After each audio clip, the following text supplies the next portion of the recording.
Hello everyone. Today we are going to learn on cost allocation using hierarchy allocation base. In hierarchy allocation base, we will follow with two of the example. Once the entry is posted, I will bring the entry to the cost accounting, and after that, we will run an overhead calculation using distribution policies. Where once we are going to use an allocation base which is a predefined, and later we are also going to use an allocation base which is depending on an hierarchy.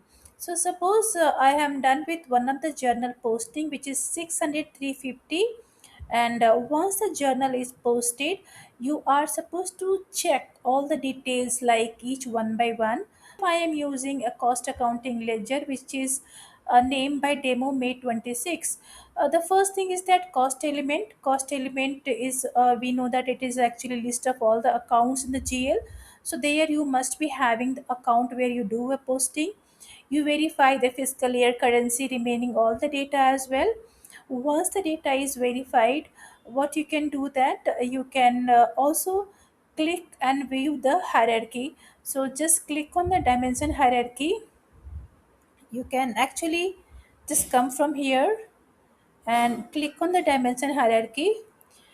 So what you can see that I am using for the cost element CDSPL, I need to view the hierarchy and make sure that the cost account or the account which I am using is available there. So I can see very well that the dimension member is a part of the direct personal in the CDSPL, which is linked to the cost accounting ledger.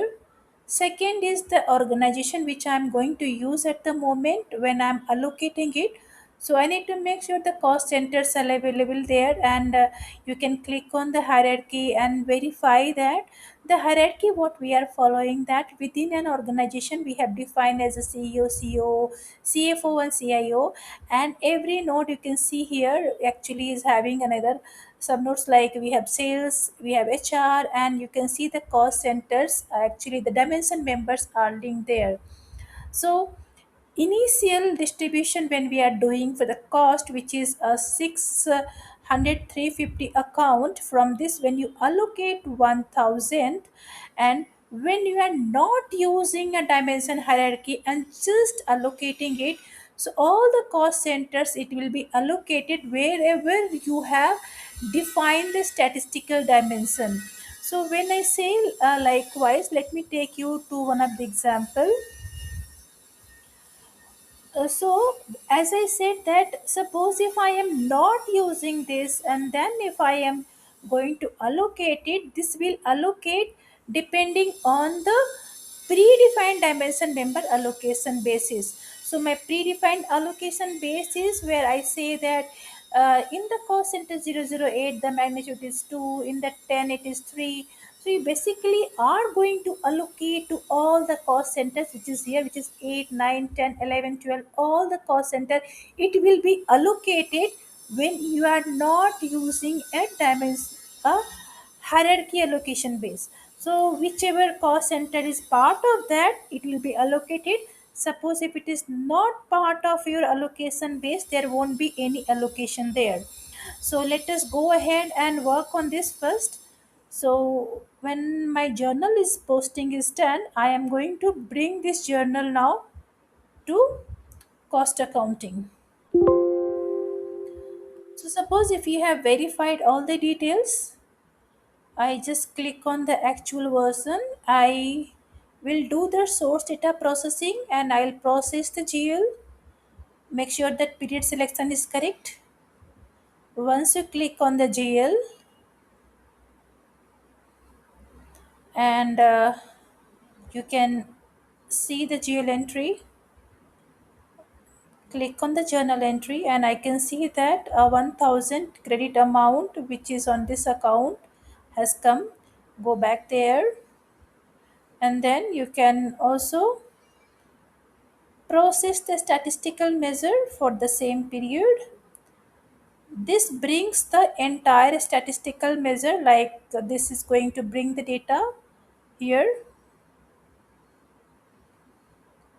You can bring the, once the data you have got it, you can verify the statistical entry and click on the journal entry. and you can review the data. So we says that the magnitude is 1, 2, 3, 4, likewise in which cost center how much. So we are going to allocate to all of these cost center that which you have defined in an FT allocation base. Now the second or the next step is that once the journal entry has come to the cost accounting, you are supposed to distribute it. For the distribution, we have to use one of the policy, but I am using a cost distribution policies, and the name is May distribution, which I am going to use it. So I am going to define in such a way that the whatever amount that we have in the 007 cost center in this particular amount, I am asking them to allocate basis an FTE. So I will change now an FTE and FTE allocation base. We just select it, save it. This is how your allocation will be there because I am using an FTE allocation base now. So you can verify the policy assignment, which you can see here. Okay, it is now. Once the distribution policy has been assigned, what you can do that you can run the rule. So come to cost accounting ledger, and I will click on actual version, period calculation, and an overhead calculation. I am going to run for the current month, and then click on OK. So this is going to distribute the amount. We have currently now 1000 in this journal. Apart from that, I have done some more postings, so we will see that what is the amount. But yeah, the basis of distribution is this one.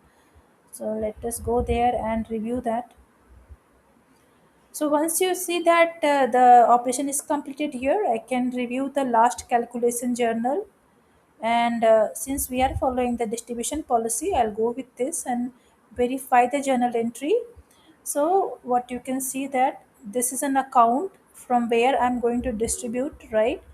And then view the cost entry.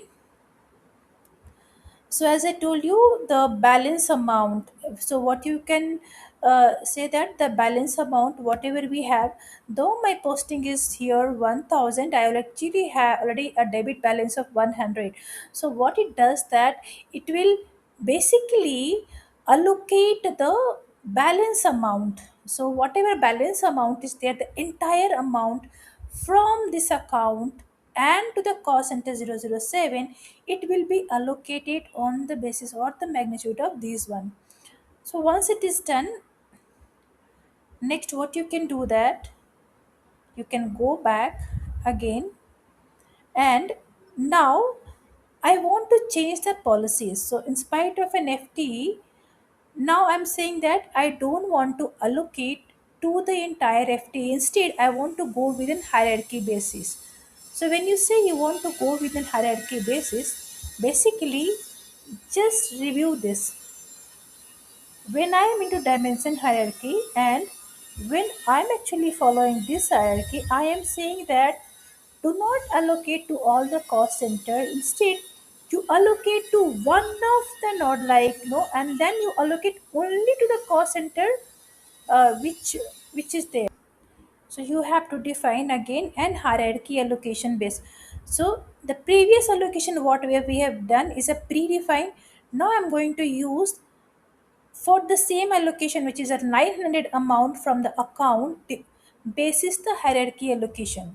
So you can see here the hierarchy allocation is already we have some the formula which is set. So what I am saying that the name of the allocation is FTE in CFO and distribute the basis is an FTE. So FTE is a basis, the same basis, but I'm only allocating to the CFO. So the control is this one. Though you are using an entire organization, but what you are saying that to follow only the CFO node. So what it does that whenever I am going to allocate it, so whichever cost center basically is a part of a CEO, CFO, it will be only allocated to this cost center, not the entire not the entire cost object dimension hierarchy, which is a CIO, CO node. So it is only going to allocate to one of the node, which is a CFO node, and the hierarchy what we are going to follow. So whatever cost center we have under this, like a 12, we have 9, we have, and then we do have 1194, and then we have 10. So only to this cost center it will be allocated. Now, in the same method, in spite of an FTE, I am going to use this particular name FTE in CFO. Another thing is that before you want to allocate in the, like, you can also preview that. Let us go and see that. So cost accounting ledger is demo May 26 source version. I'm using a cost accounting ledger, which where I'm going to allocate it. This will give you a preview option of an allocation. So what you see here, it is only allocating to 10, 9, 11, and 12 cost centers. But before, what you have seen, that where it has allocated to the entire organization, right? Now you are limiting this particular account allocation only at the CFO node label. So now when I select this and I click here, and I'll copy the node of the allocation base, which is a hierarchy allocation base, and then I'll save it. I will run now an overhead calculation, cost accounting ledger, and then we will go ahead and on the actual version, period calculation, overhead calculation. So once you have made changes to the allocation base for the same journal entry, you can again rerun an overhead calculation. So by this, you can see how the allocation has happened. The last calculation journal, you can click on that here.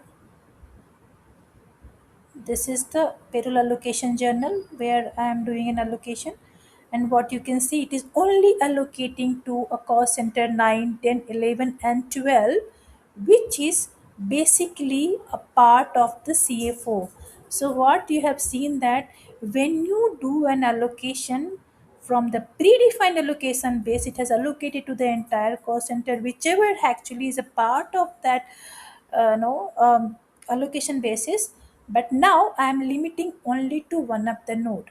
So that is how the entry or the allocation works. Once you have also run this, basically you have to generate this report. To generate the report, always what we do, that just go back here, and we take the last run link, whichever is the last version, copy that workspace configuration,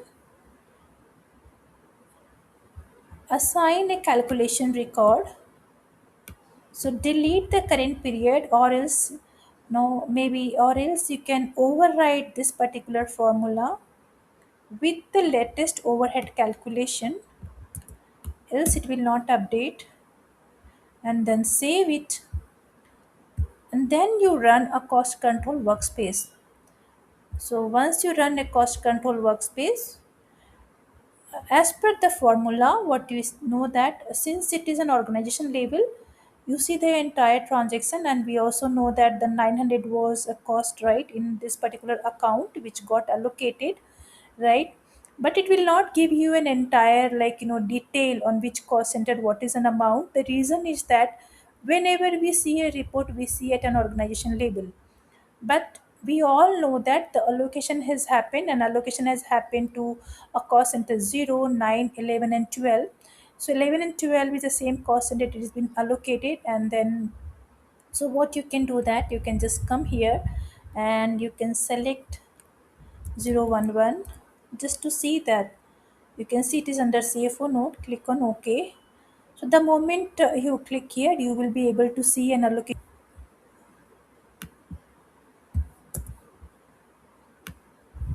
So HR, and HR also, you can see here is an 100. But when I come to this uh, 9, or maybe when I come to 9 it should be double of what is being allocated to 11 and 12, right? Not double, it should be fourth time of 11 and 12. So just come here, and so the hierarchy allocation base I will take 9,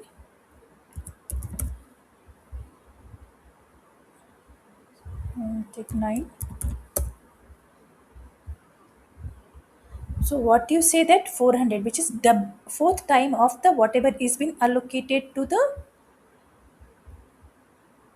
allocated, whatever has been allocated to the 11th cost center and the 12th cost center. Likewise, 010 will be having 300.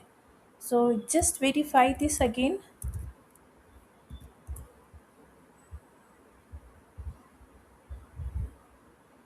010.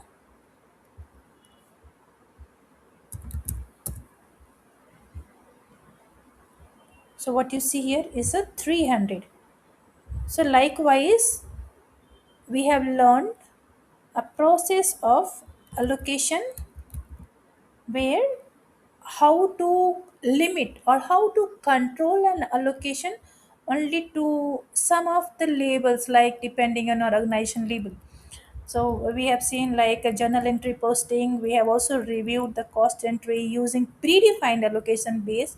So predefined is where you are not restricting any allocation to any organization. This is what we have seen initially, and later we have seen when I am using an allocation base, how I'm only restricting at the CFO level. So this is how an hierarchy allocation works.